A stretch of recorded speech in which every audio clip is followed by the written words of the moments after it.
Welcome to our continuing series of virtual voices dedicated to the United Nations Sustainable Development Goals.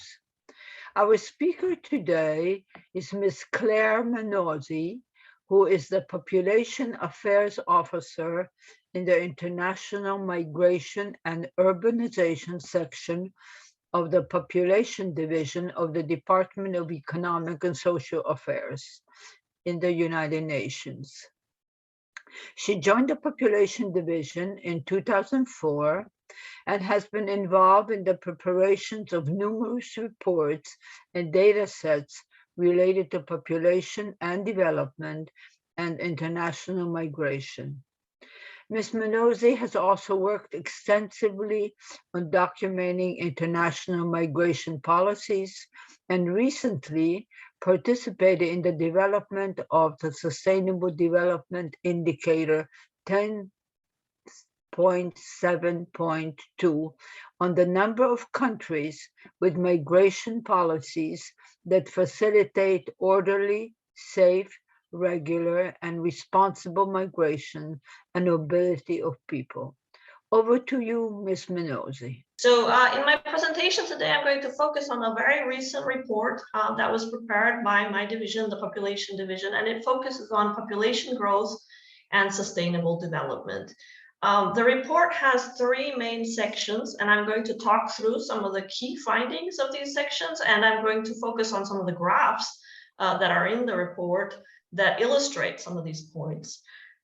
So the first issue, I think, is for many of us, population growth is kind of something we're not maybe very familiar with. Maybe we've heard of it, maybe we don't understand what's happening. How does it occur? How big is the population of the world? Where are we standing with these things? And so that's the first aspect I wanted to go into. Sorry, I'm having problems changing. There we go. Slide. So the first aspect I wanted to draw your attention to is the section of the report that focuses on population growth and its drivers. And by drivers, I mean its demographic components that result in population growth. So the key messages for this section are essentially five that I'd like to focus on. The first is that since the middle of the 20th century, the world has experienced unprecedented population growth. We were speaking with this briefly before with Dr. Durbach.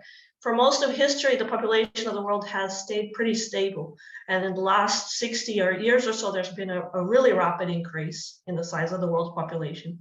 And looking forward, this pace of this growth has been slowing, but the world population is going to continue to grow. And our division is projecting that it's going to peak the size of the world population around 2100, when the population of the world is going to be approximately 4 times larger than it was in 1950. So this is an extremely momentous growth, it has important development implications. The second key point is that most of the world's future population growth is expected to take place in the poorest parts of the world, mainly the low income and the lower middle income countries. And again, this is very critical from a development perspective. Now, the points 3 and 4 connect really to the mechanisms that have resulted in this growth. The first is that growth, this recent growth since the 1950s, but earlier too, is really the result of 2 main factors coming together. The first is the success of reducing mortality, in particular infant mortality, which has resulted in an extension of the life expectancy. This has been brought about by public health, nutrition, personal hygiene, medicine gains in all of these areas have resulted in an incredible decline in the loss of life among children and an extension of the human lifespan in general. At the same time, there has been a failure to ensure that people everywhere have the knowledge and the ability and the means to determine how many children they want to have. And so this combination of an improvement in life expectancy with a decline in fertility that hasn't kept pace has resulted in a very rapid expansion of the global population. Now, I wanted to conclude this section with what is kind of a silver lining, but also something that many people don't understand about population growth, which is momentum. And momentum refers to the fact that population growth is very much connected to the age structure of the population.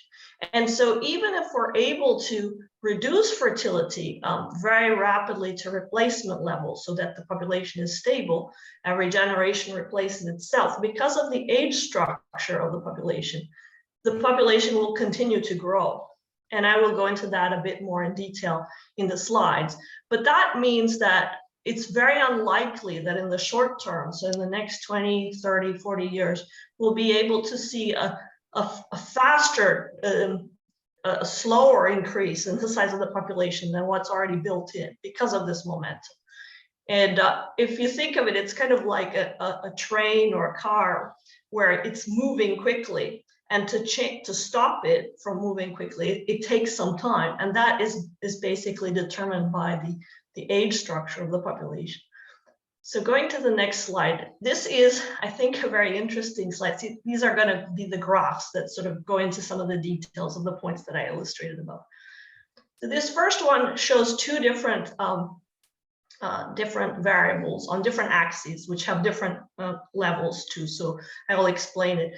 The blue line refers to the number of people, and the axis for looking at that is on the right, whereas the yellow line refers to the population growth, and it's in percent, and the axis for reading the intensity of that is on the left. And what you can see is the population growth rate is high, but it's been declining, and it's converging towards zero, which means the population of the world will stop growing. And conversely, the number of people has been increasing rapidly. At the moment, it's close to 8 billion. That's the dotted line in the middle. And it's projected to reach a value of around 11 billion in 2100. You can see there's a shaded sort of colored band around the median values there. And that refers to the prediction intervals. There's uncertainty. The further forward we go in time, the greater this uncertainty is. And that very much depends on fertility trends. And we'll come back to this in some of the other slides. But you can see the population growth is declining as a rate, but the size of the world population is going to continue to increase in the next coming decades, and the size is going to be quite large based on our projections. This is trying to sort of decompose where the change in the population is going to occur. So this refers to number of people in millions added in these 5 years, and when it is above the x-axis, that means it's positive, and when it's below, it means it's negative, and it's divided into income groups. So my second point in the key messages at the beginning was that most of the growth going forward is going to occur in the poorest parts of the world. So the low-income countries in this graph are reflected in this lighter green, this kind of yellowy green, and you can see that as we get closer to the end of the century, a larger and larger share of the change in population size that is positive is going to be driven by the low-income countries. Lower middle-income countries are contributing the largest amount at the moment in the next 5 years, from 2020 to 25, but that share is going to decrease over time. And you can see that the high-income countries and the upper middle-income countries, the change is actually going to be negative. In this graph, I'm showing the number of people. So this is a slightly easier graph to understand. Number of people in different regions, and it's a historical graph going back from the 1950s and projected forward to 2100. And I think this graph is very interesting. It really shows change over time, but also what we think is going to happen in the future based on our probabilistic projections using current data and trends. So what we see is that in the 1950s, there was some variability among the regions, but the differences were relatively small, especially compared to now. If you look at 2020, which is where the dotted line is, you can see that since the 1950s, Europe and North America have remained more or less at the same level, whereas Asian countries, the region of Central and South Asia, and Eastern and Southeastern Asia have really seen a rapid increase. Please note the intersection between Sub-Saharan Africa and Europe and Northern America. Sub-Saharan Africa is kind of in the lilac colored line, and they're both around close to 1 billion at the moment. But going forward, the story changes quite dramatically. Europe and North America stay more or less at the same level. We see that the Asian regions are going to start to decline in size in the next 15 to 20 years. Conversely, Sub-Saharan Africa is projected to see a very rapid increase in the size of its population, almost increasing, I think, fourfold by the end of the century, if the projections are true. Again, I think it's important to draw attention to the extremely wide bands of the prediction intervals, both for Sub-Saharan Africa and for Central and Southern Asia. Central and Southern Asia is where we have India and so forth. For both these regions, there is great uncertainty in terms of, given by the trajectory of projected fertility levels.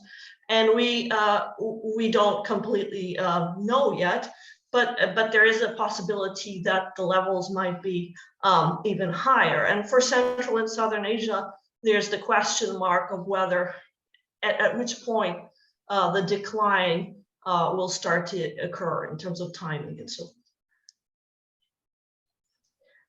So underlining these processes that I've been illustrating is a concept which is very important and many of you might be familiar with, which is the demographic transition. The demographic transition is a way of describing a change which has occurred in all societies and which is still taking place in many parts of the world, from high levels of fertility and mortality to low levels of fertility and mortality. And so as this transition occurs, the population of a country generally increases quite strongly. This is a universal feature of all societies, and it is associated with development very closely. But as I mentioned, countries are in different stages of this transition. So many of the countries, most of the countries in Europe, in North America, many parts of Latin America, and in Eastern Asia are in late or post-transitional stage. Whereas in other parts of the world, the countries are still in the early or intermediate state when the population grows very rapidly. What essentially contributes to this, as we've discussed, is the change in the number per person of deaths and births. And so if we look at these trends, these are the numbers, the annual numbers of births and deaths.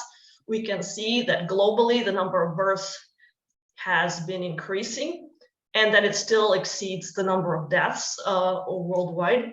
And the number of deaths is slowly increasing as well. This is a result of the process of aging, population aging. As there's more and more persons that are older, obviously there are going to be more deaths on an annual basis. But these two trends are going to converge at some point, and that is when globally the population will stop to increase. But you can see again the extremely wide prediction intervals, especially around fertility, less so around the number of deaths, and that intersection signaling the end of the sort of transitional phase at a global level. One of the most important aspects, I mentioned it earlier, but I think it's important to come back to it, is really age and age structure. Underlying all demographic processes is age. And why? Because age is related both to our survival patterns, how long we live and so forth, but also because it's related to fertility. And the human beings, usually their reproductive life, especially for women, is focused on a certain period. So what we usually consider 15 to 49, which is the age at which women are generally fecund. So when we look at a population, it's very important to see what share of the population, of the female population, is in the reproductive age, and which part is a child that will be in the reproductive age in the next decade or so, and which part of the female population is already beyond their reproductive age.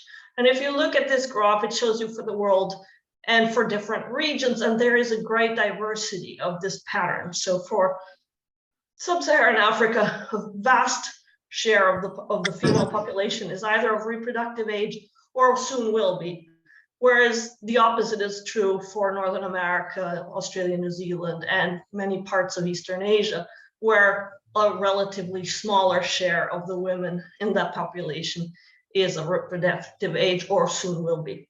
And this means has very important implications for their future fertility trends and the number of births that are going to occur in those societies. In this graph, we can decompose how much of the growth, the population growth in the next 30 years can be attributed to different components of a population growth. So these components are fertility, mortality, migration, and momentum that I mentioned earlier briefly. So we can see that because of the age structure of the population, which is the momentum, because a lot of the world is still young and is still of reproductive age, even if their fertility level falls to replacement level, they will continue to grow in terms of number. And that is the yellow bar. And approximately 2/3 of population growth in the next 30 years are going to be attributed to that age structure. And this is something that's important because when we talk about policies, this is something that is very difficult to reduce. You cannot really reduce the impact of momentum. You can reduce fertility that's levels that are extremely high, but the momentum is an age structure component, and so it's very difficult to affect with a policy. And the impact of mortality, so these are gains in mortality, longer life expectancy, and fertility that's above replacement for that specific country, for that specific level of mortality, those are contributing approximately 1/6 each of the projected growth that's going to happen at a world level. If we look at the regions, there's a lot of variability. So for Sub-Saharan Africa, very high levels of fertility are contributing a very large percentage of the growth in the next 30 years. Also the case in some of the poorer countries in Oceania. But for most of the other parts of the world, it's really the momentum that's driving the growth. And this is going to continue to be so for quite some time. So this is, I think, the kind of key message I wanted to give in terms of how growth kind of is unpacked. And it's a little counterintuitive, but I think it's very important to understand how these different pieces fit together. So I'm going to move now to the next section of the report, which focuses on the socioeconomic causes and consequences of population growth.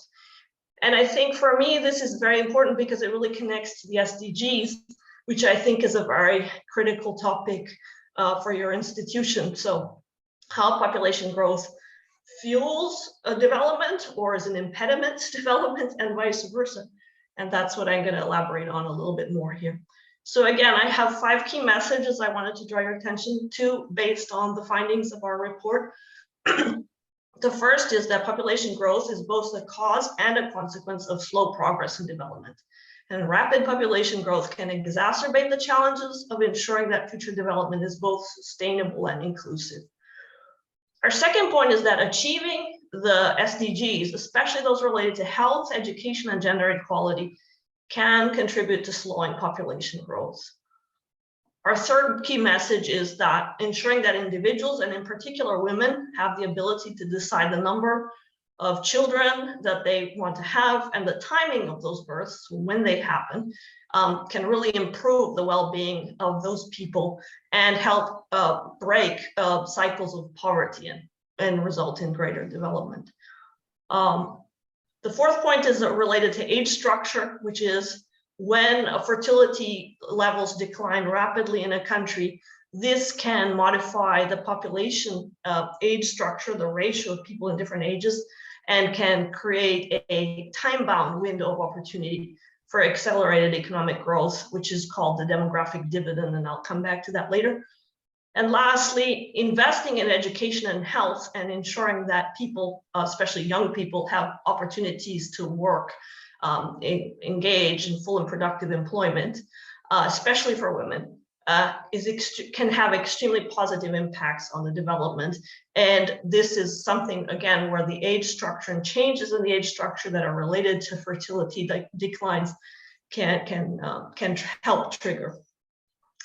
So going to my first slide about the relationship between population growth and poverty. So this is really showing an association between these dots, which are a little bit faded and hard to see, I apologize for that, refer to countries. And for each dot, it's a country where we have the level of the rate of population growth and the percentage of people who are below the poverty line as defined in the SDGs. And what we can see is there's a very strong, I think, correlation between the two, with extremely high rates of population growth associated with high poverty. And there are a few exceptions where we have rapid population growth and low levels of poverty, extreme poverty, and those are really in the Gulf countries where population growth, rapid population growth is being pushed by migration and not high levels of fertility. But the story here is that poverty and rapid population growth go hand in hand. And this is a finding that has been established very clearly in a lot of the different types of literature, demographic, economic, and so forth. And I think it's very critical to see that people who live in poverty do not have access to the means, to the information, to the gender norms, etc., to want to have the smaller families. They don't have access to the means to achieve that.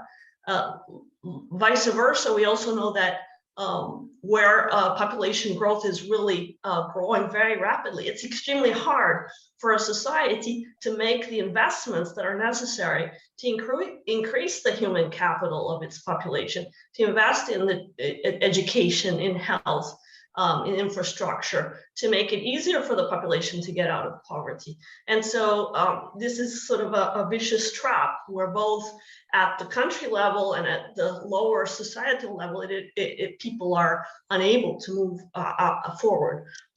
I wanted to share with you this, it's slightly small, the font, I apologize for that. More detailed look, this relationship holds true both at the macro level if we compare countries, but also within countries, people of different socioeconomic backgrounds. So if this graph shows fertility levels on the so number of births per woman, and it's plotted against the income quintiles. So the richer people in the society within that country compared to the poorest. So the darker blue dots refer to the richer people, the highest wealth quintile, and the lighter blue on the other side refers to the poorest families in those countries. And you can see that very consistently across these list of countries, which are countries that have been able to conduct a demographic and health survey. So they're mostly in Africa and Asia and some in Latin America. But you consistently have this pattern that wealthier families have, on average, fewer children than the poorer families. And again, this indicates that at a societal level, so it's not So this is taking out the impact of religion, different cultures, and so forth. But within that country, within that same environment, you have incredible differences in most cases between richer people and poorer people in terms of the number of children they have.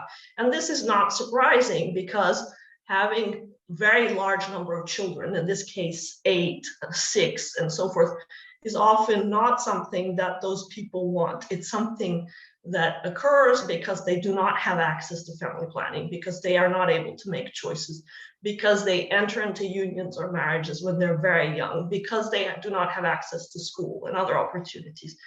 So I think this is important to see, that it's not just a difference in cultures or backgrounds or norms. It's really within societies as well. This is one of my favorite graphs in our report, which looks at education. And I think one of the strongest findings we have from the literature is that education, in particular education of women and young girls, is very predictive of fertility levels and also other development, positive development variables that we need to look at. So what we see here, I think, is a heartbreaking for me story, which is that the countries where population growth is occurring most rapidly are the ones that have less resources to devote to each student in primary and secondary education. And these figures are adjusted for purchasing power parity, so they're comparable across different societies in terms of what they can buy. And what you're seeing here is that the countries where they're going to be the most young people, where they're going to be the most people who need to go to school, already have the least resources to invest in these children. And as that, remember those graphs we saw earlier about where population growth is going to occur and the age structure. So if you think forward, it's going to be harder and harder for these countries to maintain that level of funding per student, because they're going to have more and more kids. So that gap across regions is going to get wider if things remain as they are at present. And that means that it's going to be even more difficult for these children to acquire the skills that they'll need to be competitive in a global economy.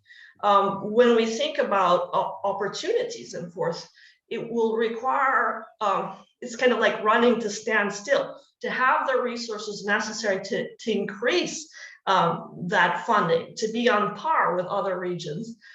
These ones with the most rapid population growth will really have to have access to a lot more resources. And this, of course, is something that is challenging.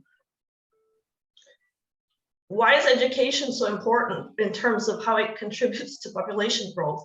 Well, this is a sort of an interesting case. This slide shows, this is SDG indicator 561, which looks at the proportion of married or union women who can make their own decisions regarding sexual relations, personal health, and contraceptive use.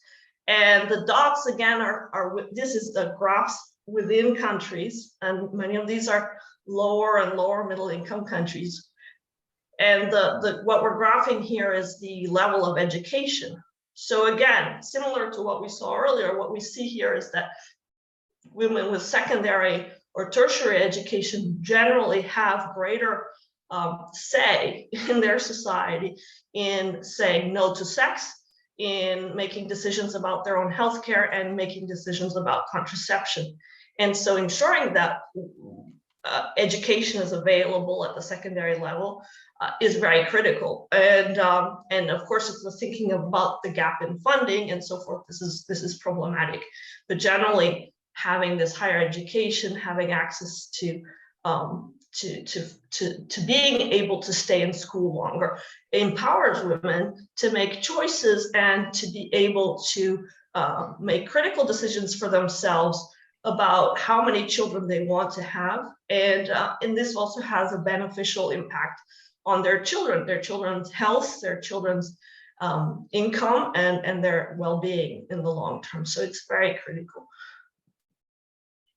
I wanted to draw your attention to a concept of unmet need for family planning, which is also very important. These are women. In this case, these are very young women, 15 to 19, they're adolescents, who are sexually active. They're either in union or married, but would like to not have a child when they're asked in interviews. So they'd like to postpone that experience of birth till later in life. And what you can see is for most regions, the number of women in this age group who have an unmet need for family planning has been either sort of constant or has been declining, especially for Central and Southern Asia.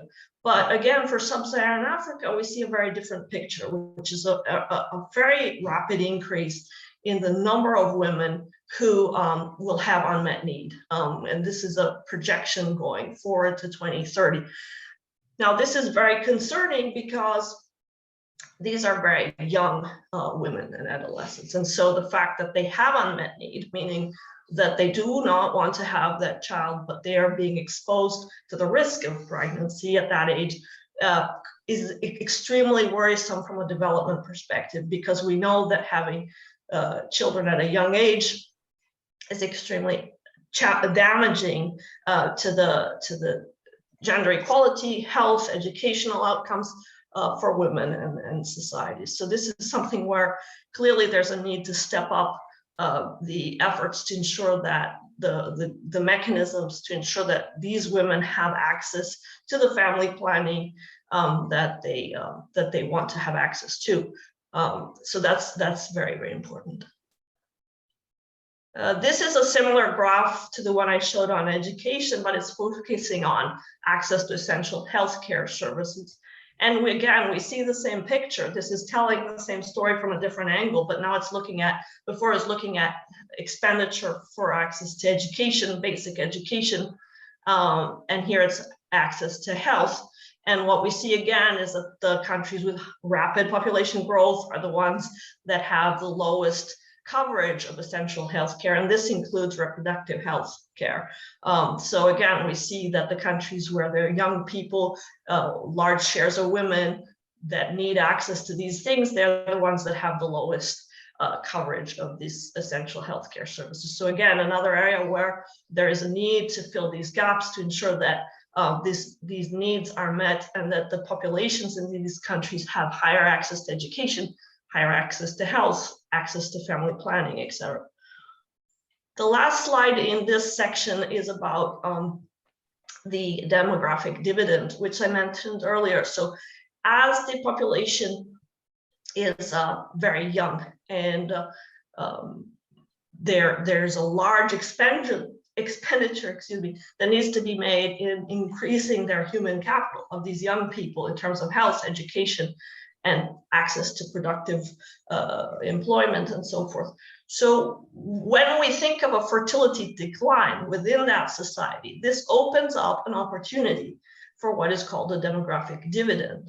And the demographic dividend occurs because it's a short-term phenomenon where, because the ratio of those who are of reproductive age increases compared to those who are children, you have relatively more income per capita in the society, which you can invest exactly in improving the human capital of children and youth. And that's because usually in the productive ages, which are reproductive ages, are also tend to be the productive ages from an economic perspective, people tend on a per capita basis to earn more than they consume, whereas the opposite is true for children and older persons. And so if a society is able to reduce its fertility levels in a sustained way, there is this opportunity to gain from this change in the ratio for a short period of time. And if that is invested, that income, that extra income per capita is invested in infrastructure, in education and so forth, it can produce economic growth, which is very important. And it has been the case in several Asian societies. Many of the Asian tigers, the demographic dividend contributed to the economic growth, the rapid economic growth that they experienced in the 1990s and 2000s. So now my last section is on population growth and the environment.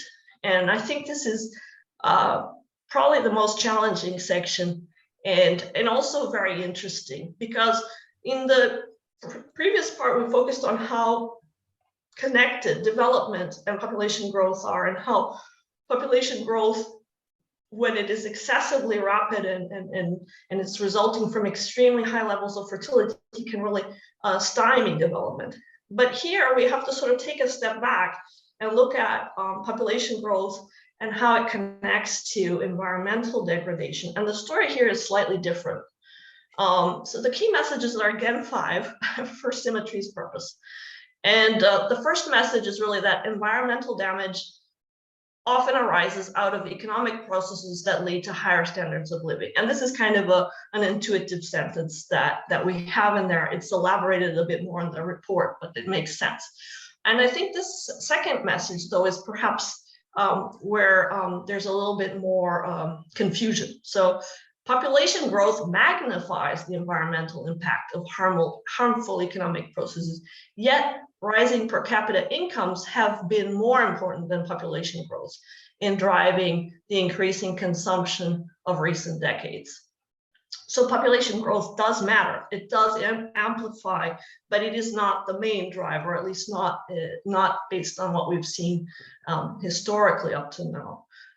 Countries with the highest per capita consumption of material resources and emissions of greenhouse gases are generally those where income per capita is high, not those where the population is growing rapidly. And again, this is a disjuncture a little bit in terms of how we think about population and environment. The fourth key message is population growth is a major driver of the increasing demand for food. And this has been an idea, the connection between population growth and food availability and shortages is an idea that goes back to Malthus. So this is a very old understanding of that connection. And it's true, population growth does drive the demand for food, but changes in the amount of food and the types of food also play a very critical role. So the current system of global food production is unsustainable. This is something that many of the agencies that are experts on food, FAO, World Food Program, and so forth, have indicated many times. It cannot be scaled up to feed a growing population without causing further grave damage to the environment. And then our final point is, though, throughout the food system, smart policies are needed to move to sustainable practices that preserve biodiversity and that help to mitigate climate change and adapt to its environmental and other impacts, while also ensuring access to safe, sufficient, affordable, and nutritious food, and the enjoyment of a diversified, balanced, and healthy diet for all. So I'm going to look now quickly at some of the slides that relate to these key points. The first one is on the material footprint. And these are the sort of raw materials that are needed to ensure the basic necessities in terms of food, clothing, shelter for populations. And the key message here are 2 things, I think. First, that in the past 20 so years, there has been an increase in this material footprint on a per capita basis worldwide.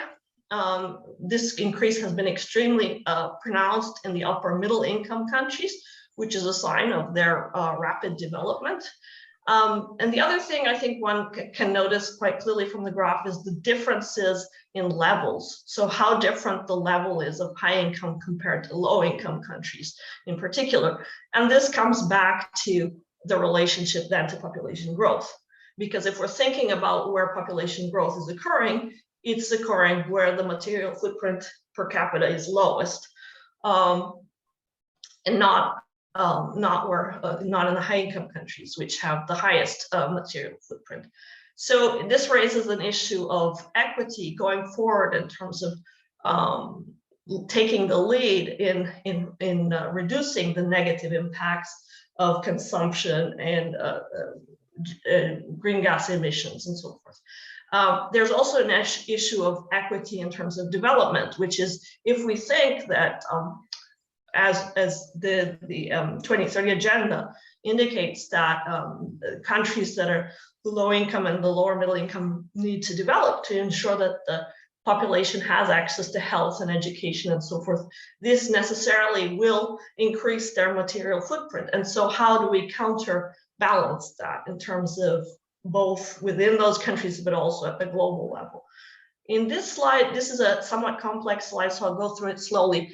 We're looking specifically at the CO2 emissions and its relationship to population and on a per capita basis. So the first graph, which is on the left in the top, refers to the total emissions, CO2 emissions over time up to now. And you can see that the high income countries contributed most of those emissions at the beginning of the graph, and progressively upper middle incomes are contributing more, and the low income countries and the lower middle income countries contribute significantly less, even though that has been increasing. In the second graph, the one that's right next to it on the right, we can see the comparison of the share, so the percentage of CO2 emissions by income group compared to the share of the population residing in those different areas of income.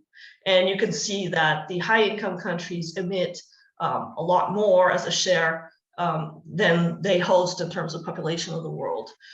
The final graph looks at per capita CO2 emissions, and this makes it even more clear. The dark blue line at the top are the high income countries, and the lighter colored ones at the bottom refer to the low income countries. You can see the extreme disparity in CO2 emissions per capita between high income countries and low income countries. And again, if you connect that to population growth, then the story is much more complicated than just saying that it's population growth that's the issue. It's this complicated connection between access to resources, consumption, and but also looking forward in terms of thinking about equity. This is an exercise that's called the Kaya identity, where they decompose the different dimensions, that sort of components that contribute to CO2 emissions, to explain how much of it's due to population change, how much of it's due to other factors. And the four components that they used are carbon intensity, energy intensity, GDP per capita, and population. And I think on the left side, you can see this decomposition for 3 different time periods for the world. And you can see that population change, so in this case, growth, does contribute to CO2 emissions. However, it is not the main contributor. The main contributor is the improvement in GDP capita. So you can see that it's definitely critical population growth, but there's other aspects.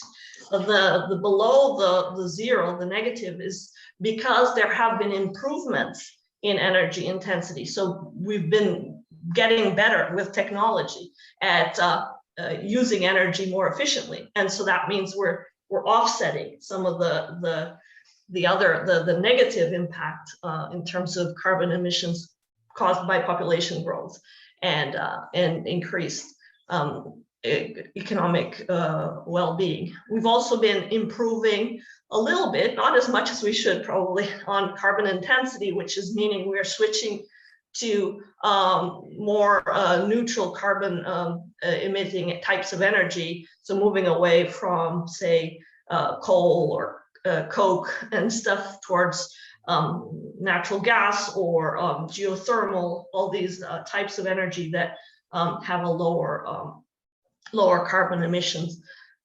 If we look across the high income, middle income, and so forth, the share of, and this is a very complicated graph because it refers to annual rates of change. So you can't really compare the bars in terms of the intensity to say, oh, it's change. So that makes it a little bit more complex, just to keep in mind. But if we look at what's contributing to change in the low income and lower middle income countries, where the carbon emissions are much lower, a lot of that is really due to population growth. Whereas in the high income countries, population growth is contributing quite a bit less. And the point of showing this graph is simply to say that this relationship, again, is very complex. And probably we're just starting to understand some of these aspects. But to assume that rapid population growth in the poorest parts of the world is the reason why carbon emissions are high is not correct. The last two slides are about food. And I think for me, I wanted to conclude on food because that's an area where I think it's very easy to see the connection between rapid population growth and sustainability and pressure on the planet and the need to ensure sustainability.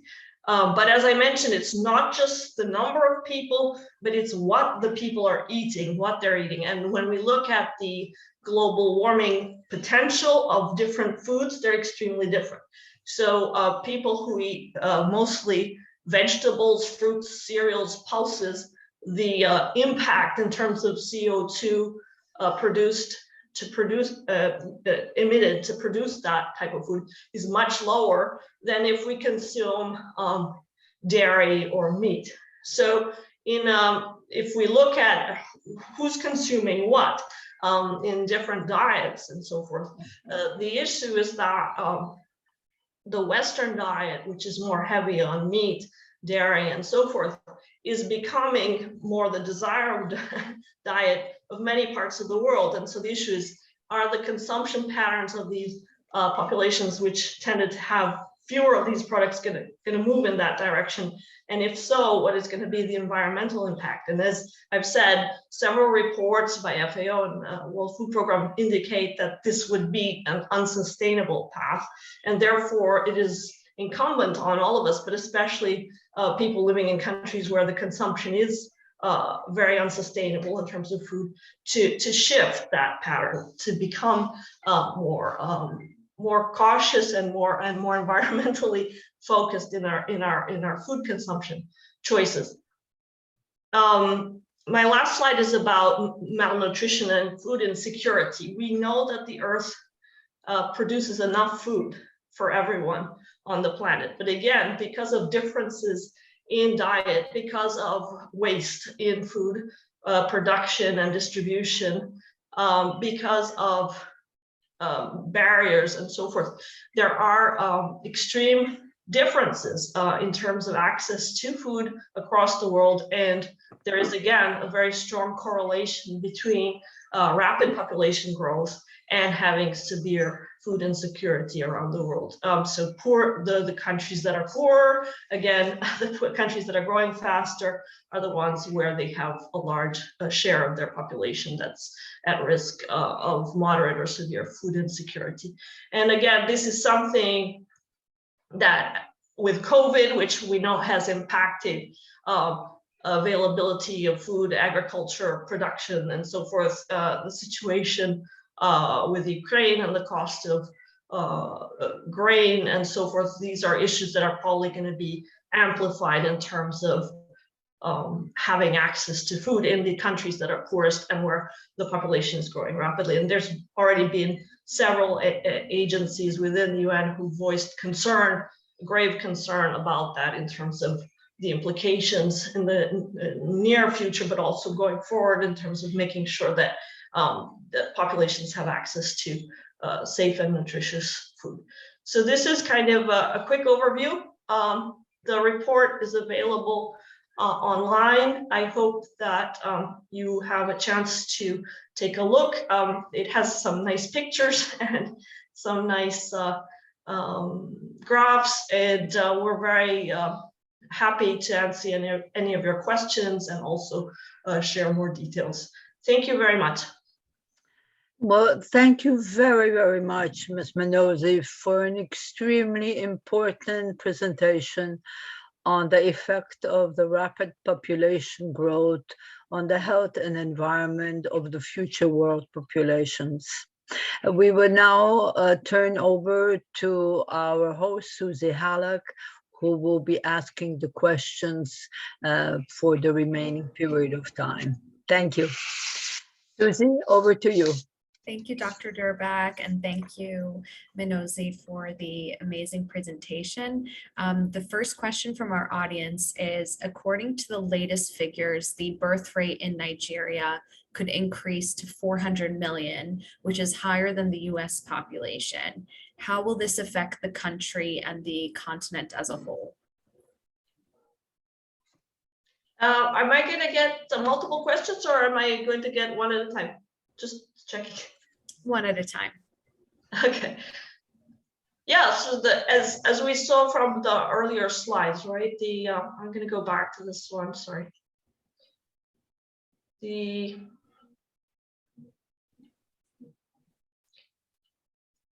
can see from the purple line for sub-Saharan Africa, Nigeria being the most populous country in sub-Saharan Africa. Rapid population growth caused by fertility is going to change the size of many of these countries extremely rapidly, and the economic and social implications of this are profound. I think what I indicated earlier is the concern is to ensure that the children who are born in these societies have access to the best level of education, health, access to food that is possible, to ensure that they have productive lives, healthy lives, and that their children have that as well. For me, one thing that is very critical is ensuring that girls and young women are able to start having children when they are old enough. In many countries in sub-Saharan Africa and in other parts of Asia, particularly in Southern Asia, too often young girls start having children while they are still very young. And this has extremely negative impacts on their health, on their well-being, on their development outcomes as individuals in terms of their future earnings, and as well as their children's. And so if there's one area where I think it's very critical to really focus is to ensure that young girls and do not enter into unions, do not get married, and are able to stay in school as long as they wish to, so that they have a better future. And having a very large number of children is achieved from a demographic perspective by starting early in you only have a very large number of children in your lifespan if you start having children when you are very young. If you start having children when you're in your 30s, it's almost physically impossible to have 8 children. So because of the fact that there's a gap between each birth usually. And also breastfeeding, which is very good for the child's development, also creates a period of amenorrhea where usually women are infertile during the period of breastfeeding. So if you think of it in terms of extending that period where girls are not in union and are not having children but stay in school, that has a very good impact in terms of their own development outcomes, but also indirectly will reduce fertility levels at the society because they're not having those early children, which means they're going to have fewer over their life course. Such a great way to look at it. So combating overpopulation and empowering women goes hand in hand. Would you agree with that? So the next question is, Russia's war against Ukraine already has caused hunger in a few African countries.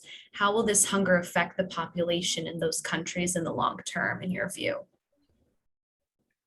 Yes, well, I alluded to that briefly. I'm really not an expert on nutrition, but I think many of the reports that I was citing earlier from the experts, including experts on some populations. So I know UNICEF has also put out some deep concern for young, the impact on children and nutrition, and children being children and women who are pregnant being particularly vulnerable to food insecurity and the implications of that for their health.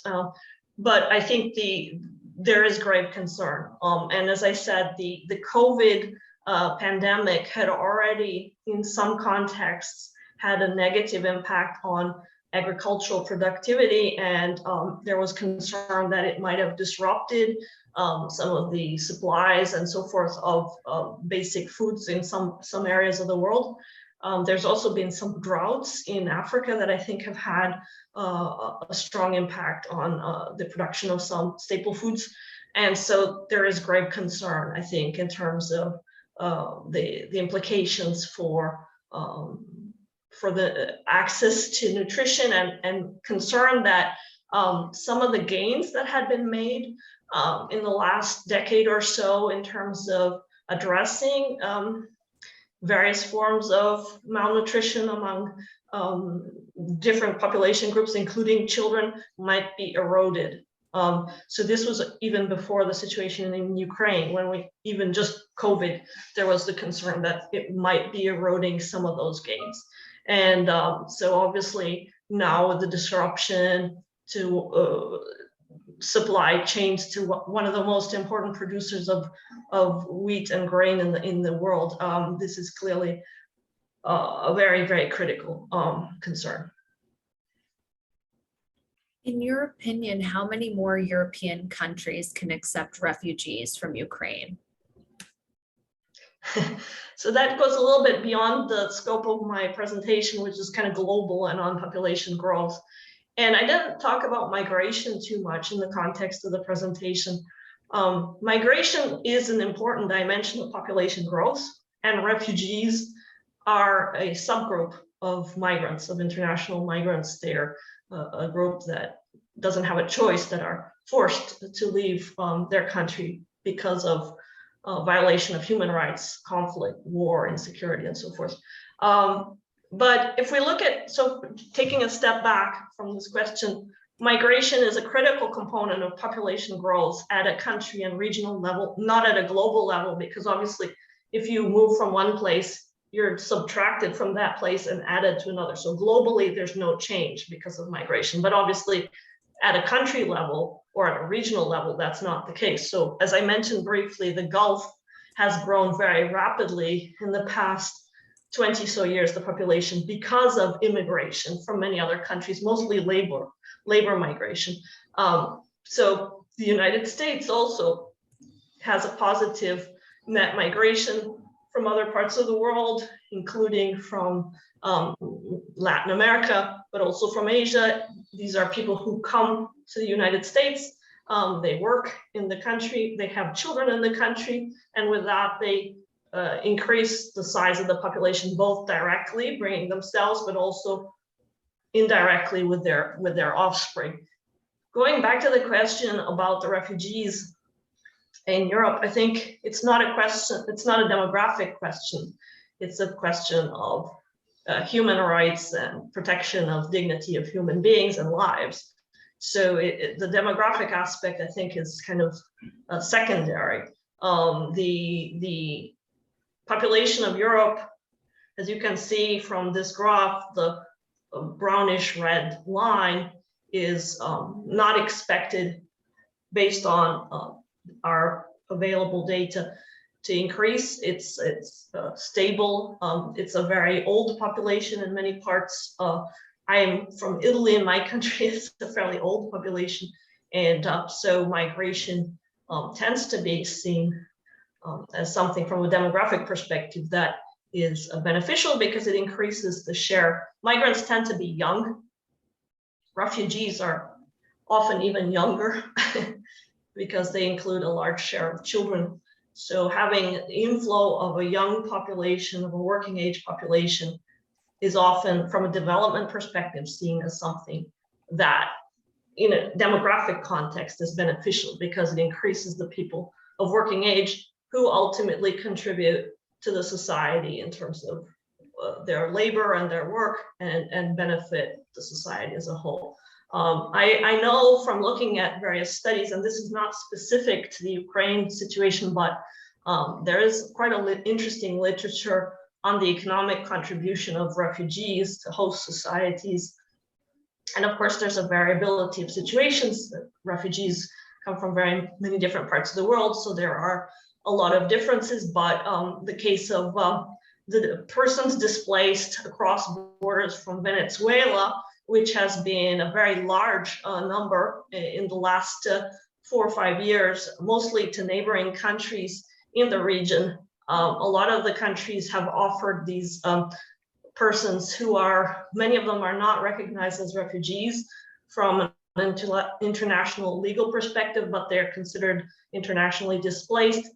They have access to labor permits and other opportunities that make them eligible to work in the countries where they're being hosted, and that allows them to be economically active and participate, and also ensure that their children have access to school to the extent possible. So I think those are cases where rather than being in an environment where the refugee doesn't have access to work and so forth, they can be more engaged in the society and also in helping their extended families. So there are many cases. UNHCR, of course, is the UN entity which is the expert on all things related to the protection of the rights of refugees and asylum seekers.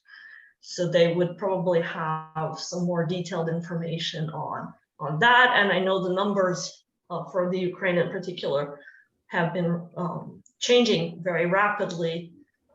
The numbers with Poland being one of the main hosts to date. Thank you. Are you aware of an ideal population level in any country where they have enough resources to support the number of people they have and are growing in a sustainable way? That's a very good question. I don't. I'm not that smart. But, yes, you are. I think the issue is this, that you can see from the slides on the climate change and carbon emissions.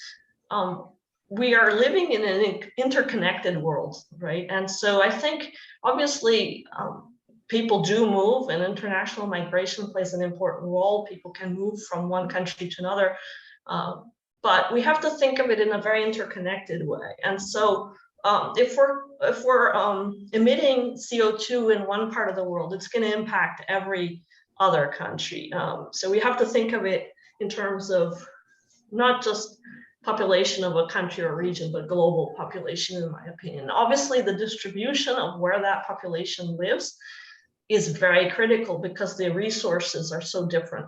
Access to services so different. The environmental implications, as we saw from their consumption and production patterns, are so different. But I think it's important to think of it globally too, not just in terms of for country X, this would be the ideal.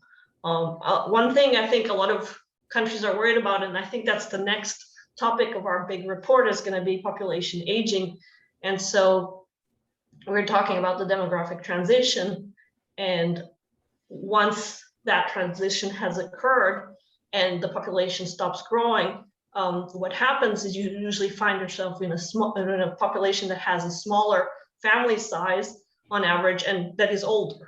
And population aging is something that all societies are going to face, and it should be seen as a sign of success, because it means that we have been successful in defeating many of the horrible diseases, infectious diseases, which used to shorten our lives so much in past centuries. So this is a sign of vaccinations, healthcare, sanitation, nutrition have all improved, so we live longer and hopefully healthier lives. But population aging and population decline are something that many countries are concerned about in terms of figuring out policies to ensure that population aging in particular is experienced in the society in a positive way, that older persons are empowered, are included, are not viewed as a burden, that they are not presented inappropriately as dependent when many of them are active and productive and engaged in many spheres of the society. So I think that's also a question of rethinking some of these older sort of notions of what an older society means and so forth. And population decline, which is when you start to have more deaths than births, and migration isn't offsetting some of that, is something that also I think worries a lot of countries. But again, it's sort of, it has to be put in some context. Obviously, hopefully, there will be ways for all countries to prosper and maintain a level of population that is adequate. You know? What is the best way to teach young people and politicians that it is very important to have smaller families? So I think the question is, in terms of smaller families should be a relative concept, right? There is no ideal family size, right?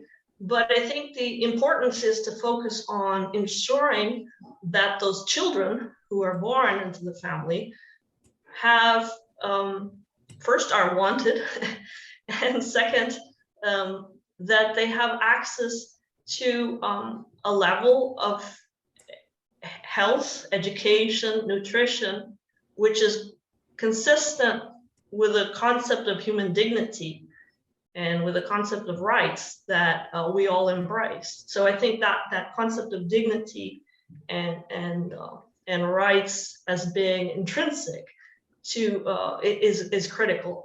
If one has extremely large number of children when one is very young, one doesn't have access to education, doesn't have access to jobs, is not able to ensure the health of those children, it's extremely painful, I think, experience for a parent. I think I'm a parent. What you want is the best for your children. You want them to be healthy, to be happy, to have access to opportunities. And of course, if you have a large number of children, that can be very difficult to achieve because in the past, if I think of my own ancestors, many of them lived in an agricultural environment, and the children often were engaged in labor. The children were working in farms from a very early age. They weren't going to school. They were seen as contributing to the production of the family unit. And so the concept of what a childhood was, of how they contributed to society, was very different than now. They didn't have the same notion of rights. They didn't have the same idea that a child should be educated, should read and write. And so obviously, in many parts of the world, children are still denied those opportunities to attend school. And this is particularly the case for girls. So if you are not allowed to go to school and you're required to stay at home and collect water, fetch wood, care for your other siblings, you're not being given the opportunity to fulfill your potential as a human being, to explore the opportunities of education and so forth. And I think this is a major change also in the way we see childhood. If you think of it in the Middle Ages or even 200 years ago, children had a very different notion. We had a different notion of what a child was in society. They were workers. They belonged to other human beings frequently. And that is no longer the case. We have a concept of the right of the child, and the right of the child is the right to education, to health, to food, and all these things. And that is incompatible with an extremely large number of children in the family, generally. Thank you. Our last question from the audience is, what can be done to keep future generations healthy? Well, I mean, I am not an expert again on human health, but I think kind of echoing the last slides about nutrition, actually there's a lot of research on how nutrition is very critical. So having a healthy diet, which means eating the right types of food, is very beneficial for our health in the long term. And what I think is interesting is that the research is showing something, there's a kind of a convergence of what's healthy for us and what's good for the environment.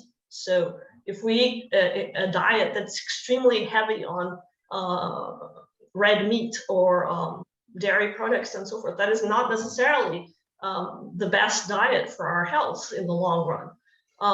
If it's extremely unbalanced towards those types of products. And if we have a more balanced diet, which favors vegetables and fruit and grains and pulses, it's more beneficial for us. So this might be a win-win case, I think, where if we shift our diet towards something that's healthier for us, we also might have less of a negative impact on the planet in terms of carbon emissions and so forth, and other negative impacts of the agricultural production.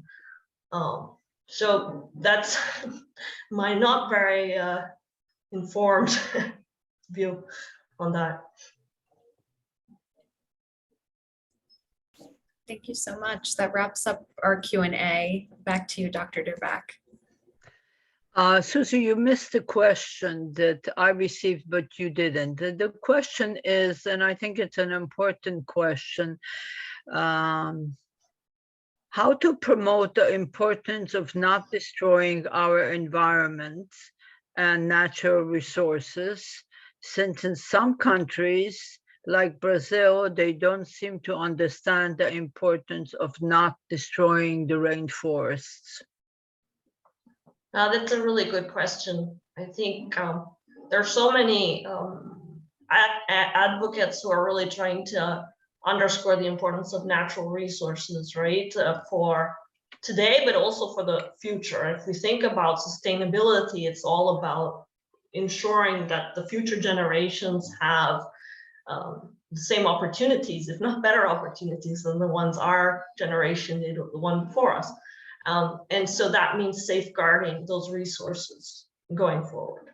And I think when you think of this curve, which is on the screen in front of you with the rapid population growth, the concern, of course, is to ensure there's likely going to be a lot more people on this planet. And we really need to make sure that those people, that those future children have a decent place to live in. And that means ensuring that our planet is protected, including natural resources like the rainforest and the Amazon, which is, the green lung of the earth.